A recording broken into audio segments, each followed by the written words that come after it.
Short but sweet ang naging Japan trip ni nakapuso couple Ruru Madrid at Bianca Ubali. Sinulit yan dahil bihira raw silang mag-out of town due to their own projects. At katunayan yan, may work na muli si Ruru after Lolong Season 2. May chika si Athene Imperial.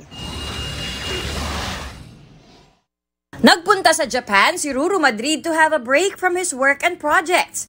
Gusto raw niyang i-enjoy ang fruits of his hard work after ng success ng GMA Prime series niyang Lolong, Pangil ng Maynila. Ginrab na rin daw itong opportunity ni Ruru para makapag-quality time with girlfriend na si Bianca Umali na nooy nasa Japan din for work.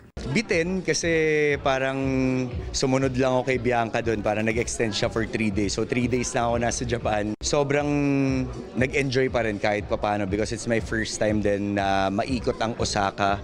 So nakapag-Dotonbori kami, kumain ako ng mga ilang beses sa ramen.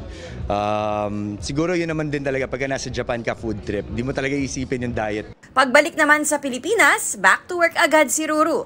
Thankful ang Sparkle actor sa tiwala ng long-time brand collabs niya. So it's been 10 years at parang every year lagi nadadagdagan yung pagmamahal at tiwala nila sa akin. Ito naman din talaga yung gusto kong dalin, like kahit saan ako mapunta.